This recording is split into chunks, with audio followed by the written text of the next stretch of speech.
Il y a fait rigola. Et d'autres artistes.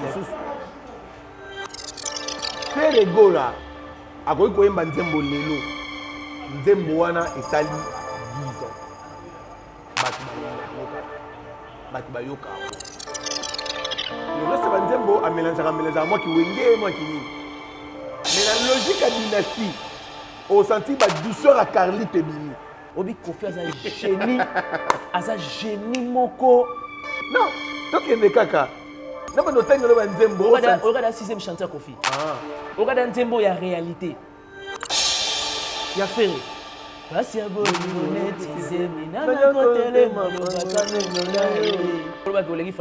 Alors qu'héritier, on l'appelle Monsieur le chanteur.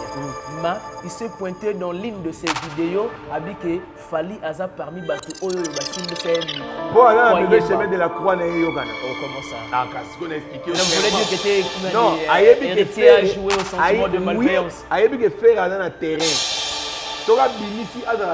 Mais quand tu dis ça, donc tu acquises héritier directement que Aza en froid à faire.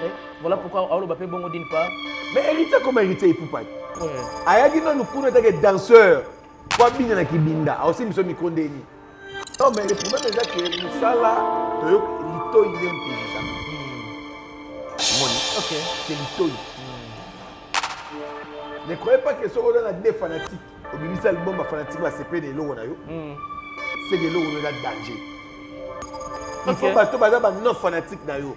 Bani mango pour comprendre que bon on a des danger. C'est-à-dire que musique a fait de toucher âme, la joie.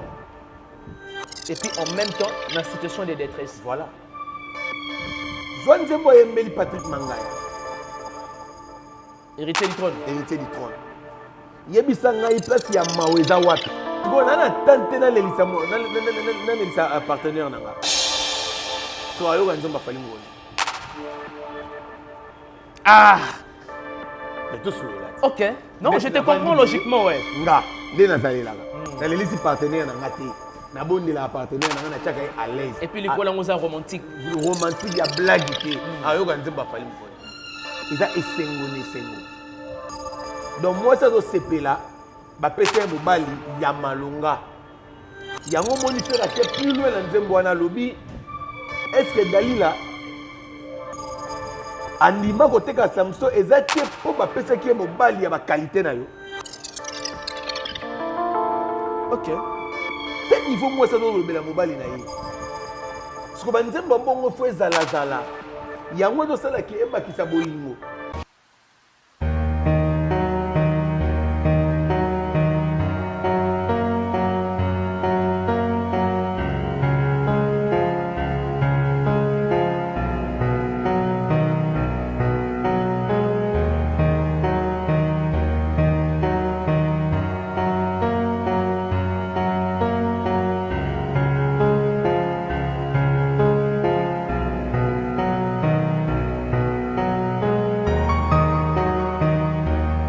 Nous exprimons une grande jovialité, chers internautes et nos abonnés de Congo Source Télévision. Encore une fois de plus, merci de la confiance renouvelée, merci de la fidélité que vous ne cessez jamais de témoigner au nom de toute l'équipe de Congo Source Télévision. Je suis Ben Mavembo, messieurs le positiviste pour ceux qui ne savent pas.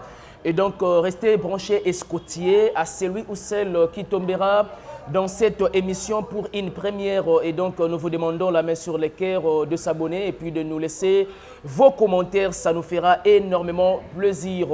Nous le disons ces derniers temps que musique est comme Elengi avec Dynastie de l'artiste Ferrego, la Josie des Nuances, qui est l'initiateur de ces grands projets.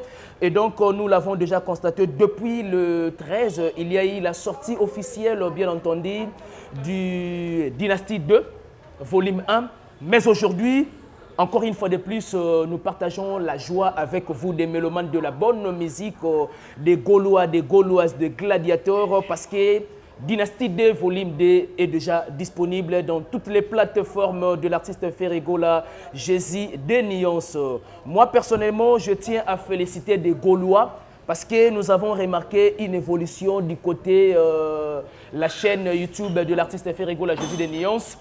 À peine, autour que ça déjà, 600 000 et quelques abonnés. Et donc, il faut encore faire beaucoup plus mieux pour Artiste A atteindre surtout 1 million d'abonnés. Et donc, la fierté et aux alapona Binoba Gaulois.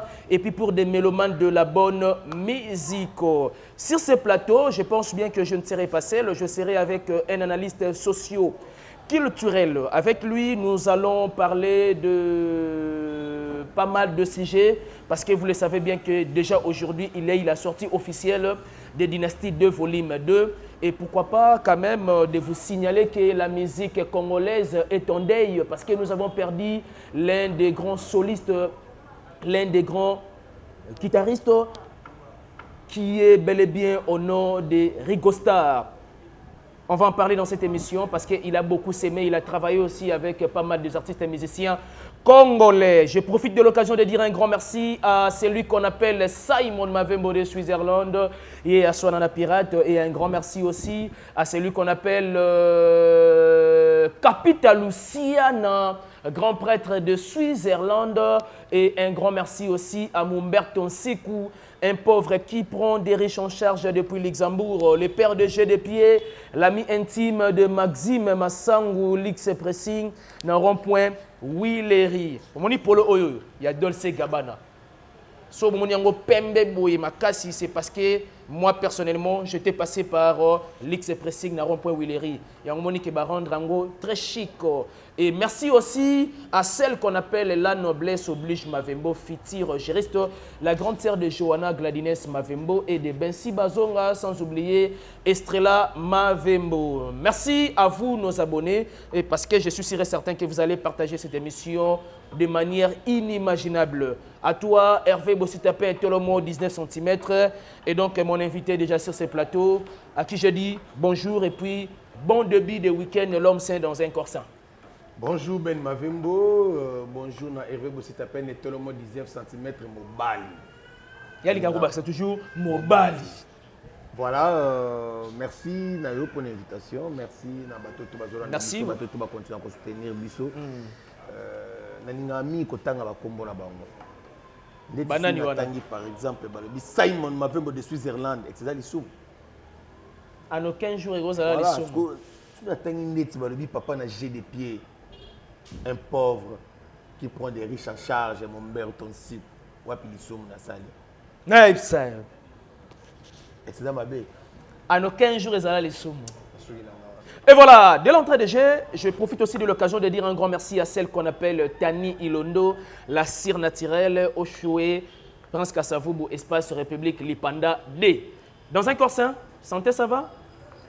En forme, et puis, non, il y a bien, non, mais la bien, d'autres qui toquent, donc, pas de problème. Je vais embellir pour. Ouais. Qui m'écoute déjà dans mon thème? Qui m'écoute dans mon thème? Ouais. Ah, avant ils avaient dans mon non, c'est que si je comprends bien, avant ils avaient mascara et on peut ça kimia. Ouais, mais si vous vraiment des vrai kimia. Aussi vous vrai kimia. Vrai kimia donc la liponga ba. Oui, ça dossier mo boé torlobela ngo. Mais c'est ma caméra parce que je suis vrai kimia. Même quand la liboso caméra. Même la liboso caméra. C'est oyebi que deuxième volume. Il y a Dynastie Debimi. Mais oui parce qu'il y a signalé déjà la sommaire là. Nayoki Papa Wemba a na Dynastie, donc il y a une limite. Papa Wemba. Oh. Donc bah immortaliser voix na. Yemoko. Yemoko. Vous n'êtes pas Papa Wemba. Yo kachan oyo ba yembi na JDT, faire na JDT. Papa Wemba nda yembi na Dynastie.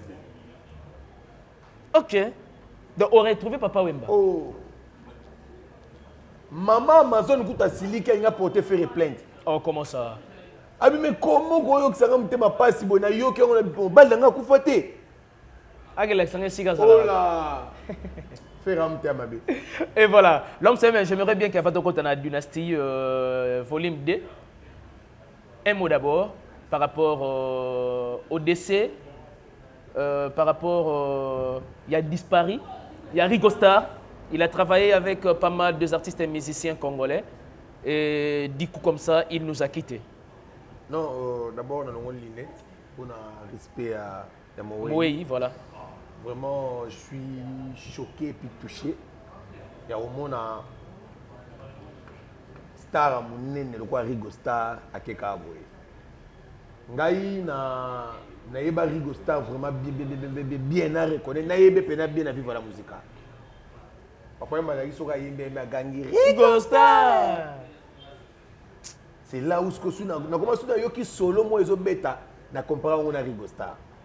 Kokende Rigo Star non tozui remplacer Rigo Star te na Congo. OK. Ba Rigo Star bazaki ba doyen na guitare.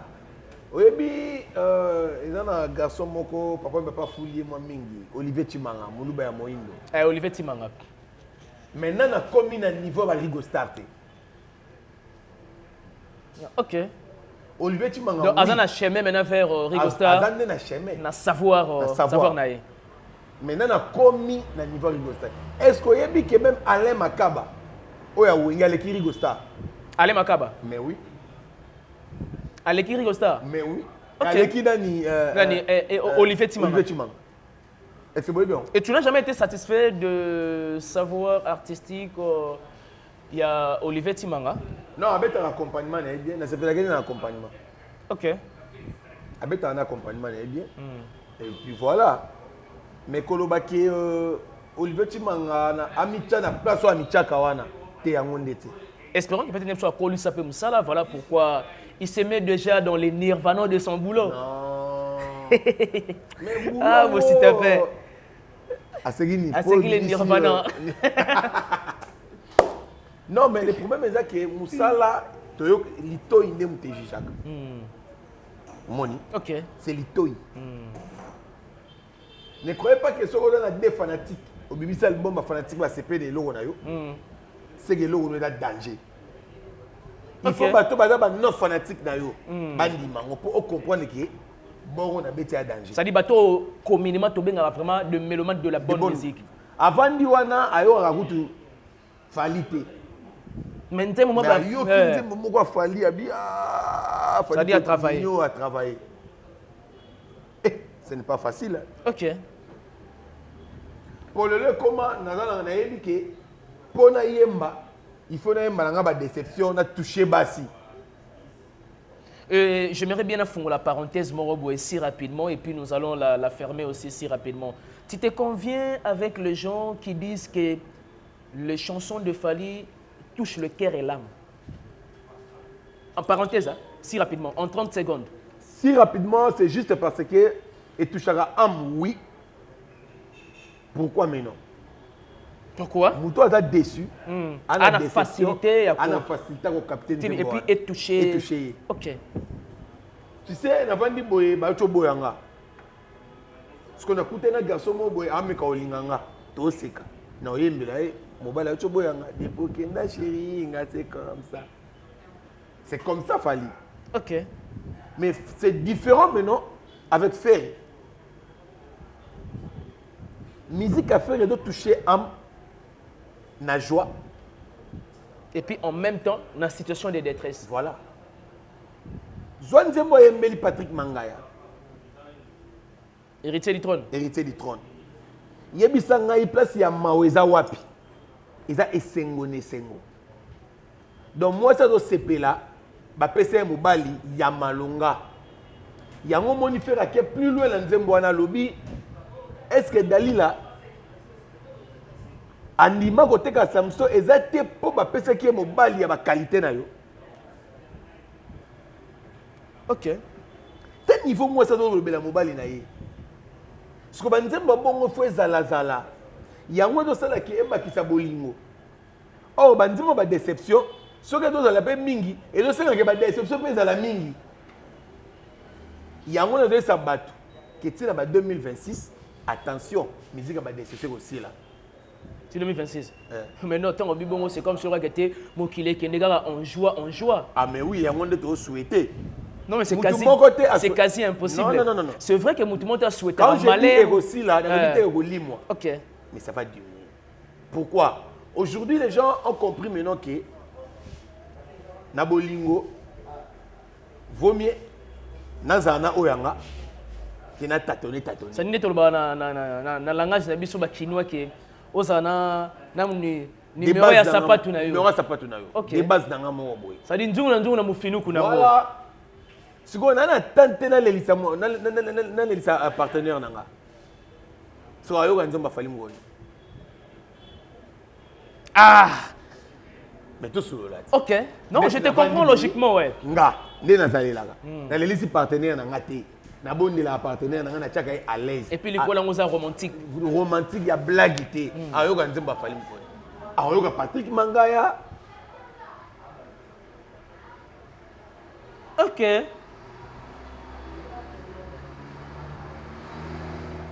Agoga nandimi nakufai. Nafane pene na yo, que na vivre sans bolingo alita. Système d'exploitation ya bolingo. Tema souci et comme au boma. Alita chamala zonga papai. Wasko Igor Akoti. Alita pembeni na yo. Donc pembeni na yo. Je préfère vivre. Ah mais non. O sati nzembo. So nana mwasi nanga na yembeli yango isali egu. Ce qu'on avait un partenaire na yembeli. Depo kenda chérie ngase attends papa na kenda wapi. C'est-à-dire après déception té. C'est-à-dire nyongi trop. Abiga té na ouais ouais. Toi na biso beto fandi. So na yembeli depo kenda chérie ngase comme ça. Ah tu papa na kenda wapi. Mais comprenez simplement que c'est du côté déception. Ah mais yango la yebisi OK. To soutenir ma bête. Ouais non là to soutenir toujours malam. Yemba nzembo ezo soutenir couple ba continuer ba vivre tamulayi. Tika koyemba banzembo pona bato bazana ba déception balinga ngo après le bingane na kangi Congo na kangi monde c'est faux. Oh non mais ce sont des textes, ça n'a rien à voir peut-être même si on a avancer bon bato na commentaire ba oui au moins un peu moins ndenge parce que mais ba texte ngo to ba yaka nango kotekela bango yo pe faut yebelati. Parce que l'artiste a toujours dit que osoga bébé il lit plus la femme.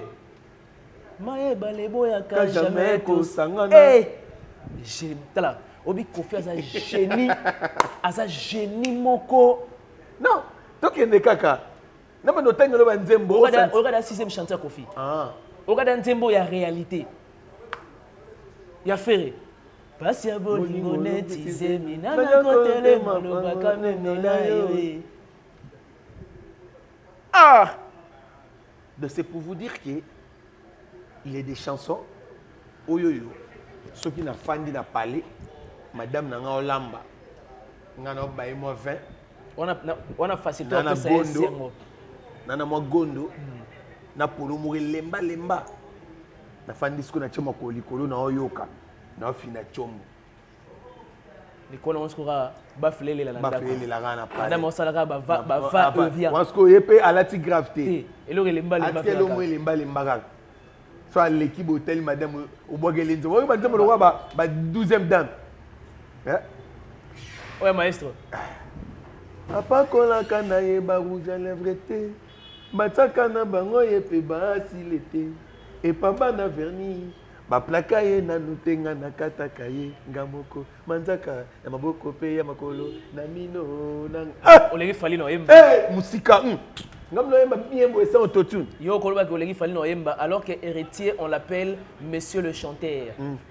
Il s'est pointé dans l'une de ses vidéos abi que Fali aza parmi bato oyo ba simbe c'est micro. Bon alors le chemin de la croix na yokana. Oh comment ça? Ah parce qu'on a expliqué clairement. On voulait dire que était non, héritier a joué au sentiment de malveillance. Ayebi que faire dans le terrain.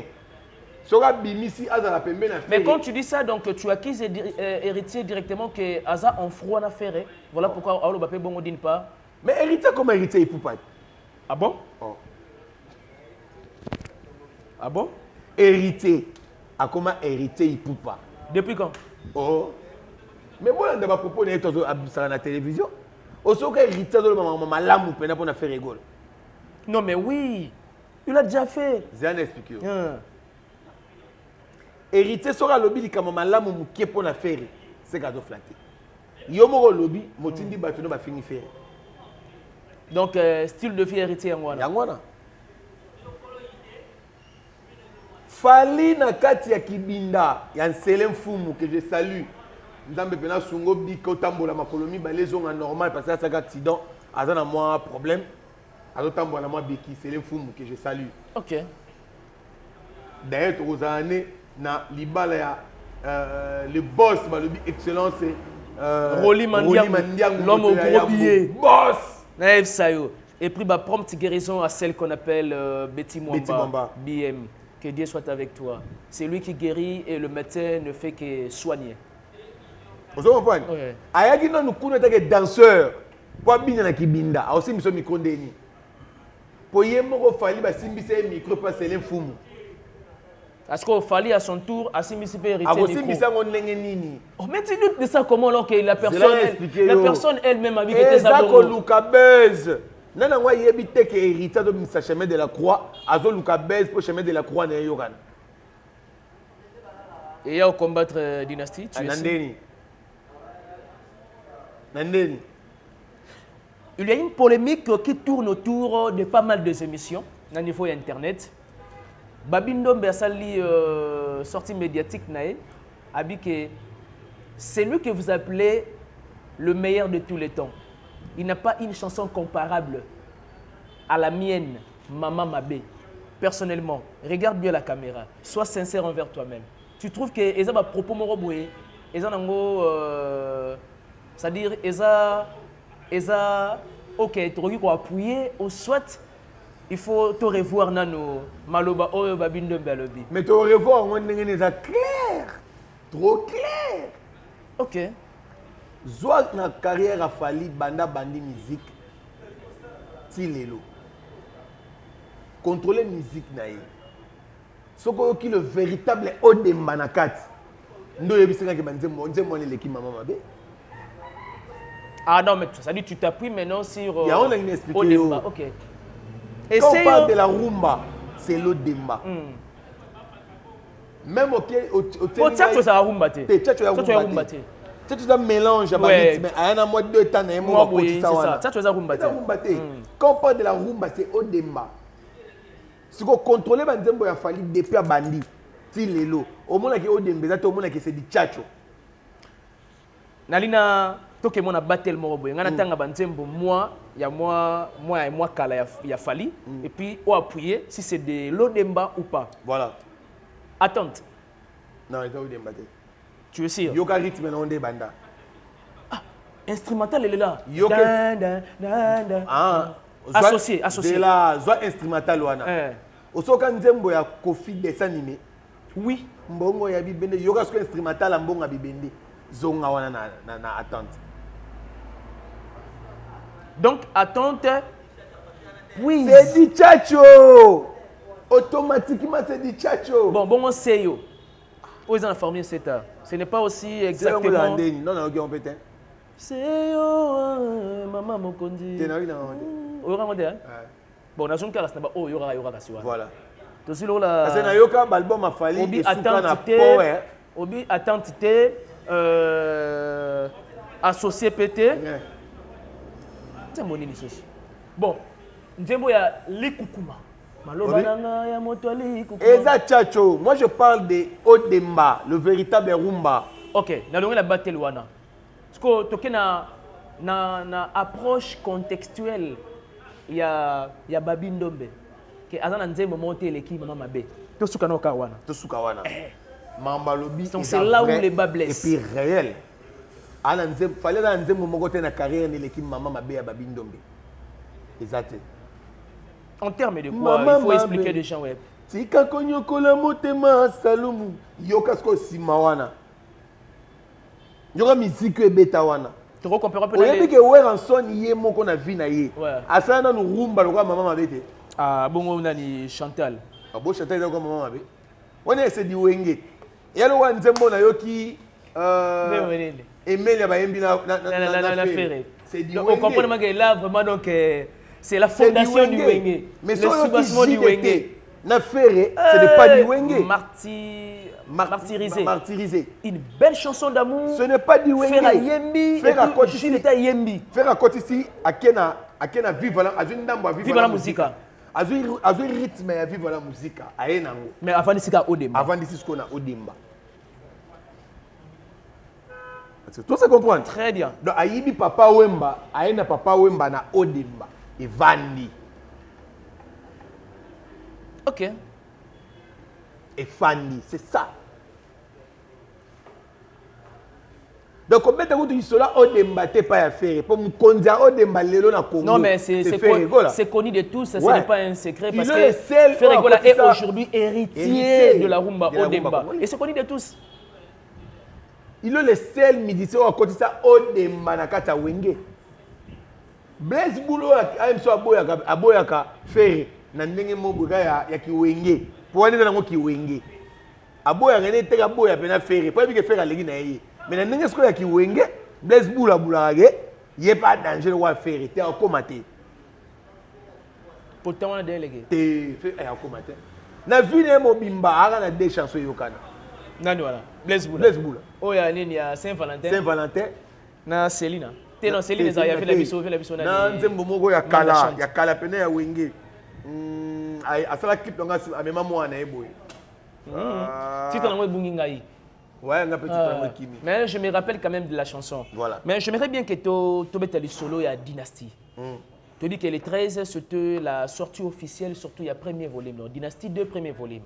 Et aujourd'hui que tout ça dans même plateau nayo, deuxième volume peut déjà est démis officiellement. Et on s'attendait que deuxième volume mais bima au même moment n'a pas clip. Qu'est-ce qui se passe? Voilà ça. Tu trouves que c'est une bonne option?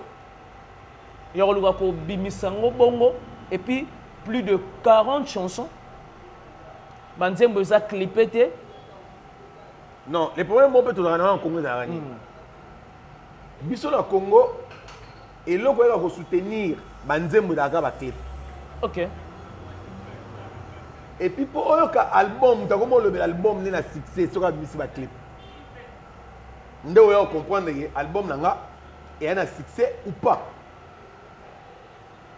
Ce qu'on fait le là à meki système ya yemoko na kiye. Donc c'est du nouveau du côté Jet Set. Voilà.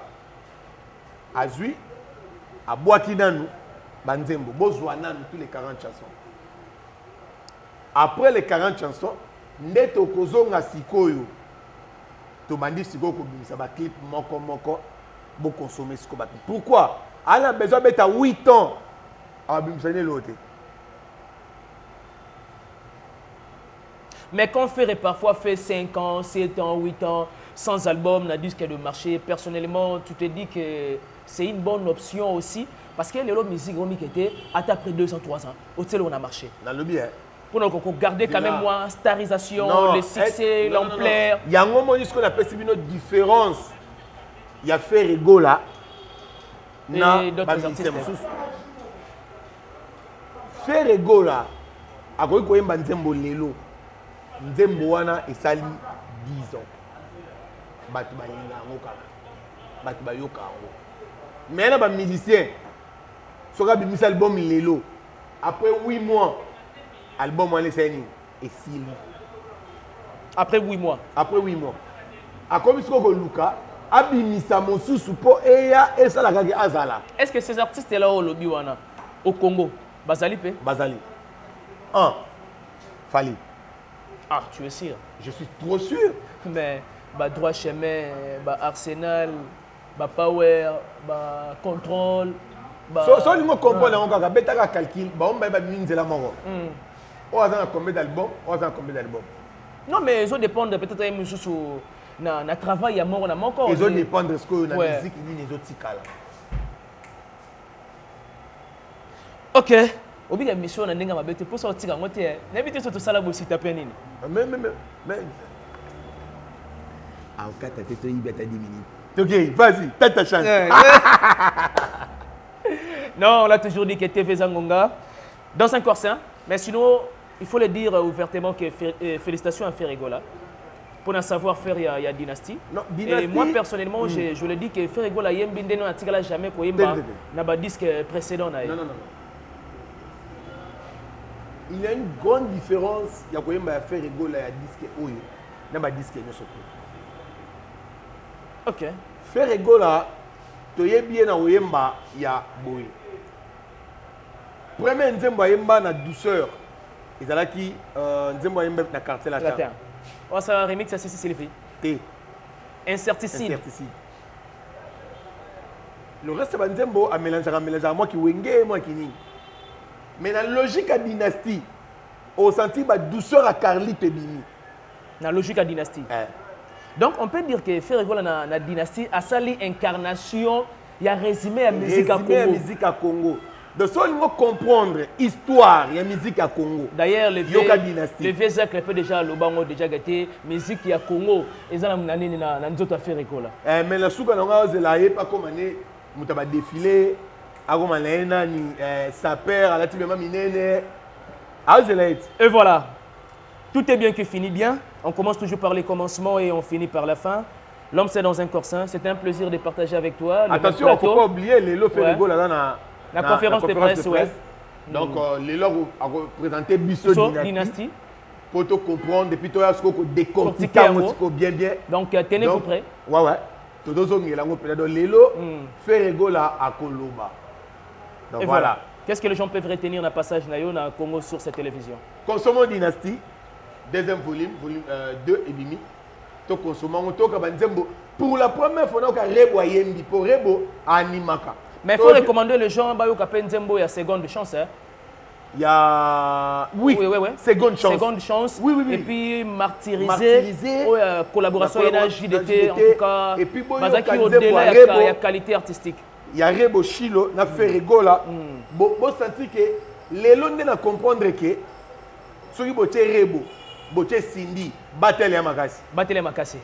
Ça sera l'objet d'une prochaine émission. Mais j'aimerais bien qu'il y ait 2 à 3 personnes parce que si tu appelles non, juste Hervé, si tu appelles, merci na opportunité de Sibiso. Na mo batao bakeli sur les réels des réels. Réel à l'équipe, bah journaliste c'est un succès. Et tout le monde. Hervé, si tu appelles tout le monde 19 cm mobali. Bah boulaki ngambe, il va sourire.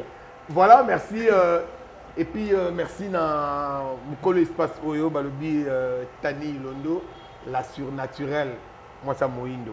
Voilà. Bye bye. Et voilà, merci de votre attention soutenue et particulière. Merci de s'abonner sur Congo sur cette télévision. Consommer Dynastie, Kobanda Dynastie 1, Dynastie 2 volume 1, Dynastie 2 volume 2. Il y a à boire et à manger du côté artistique. Encore une fois de plus, mes congratulations à cet artiste Ferrigola Josie de Nuance. En tout cas, aux les conservateurs de la rumba au vrai sens du terme. Merci à vous, nos abonnés, de partager cette émission si vous avez aimé. Merci à Papa Flavien Mavembo, le chirurgien dentiste par excellence. Maman Émilie Mavembo, la femme forte. Merci à celui qu'on appelle Andy Bopinda, le simplificateur, mère Allé qui... Julie Tempoko, depuis Paris, je vous aime énormément. Partagez l'émission, ça me fera énormément plaisir. On se retrouve au prochain numéro. Bye bye.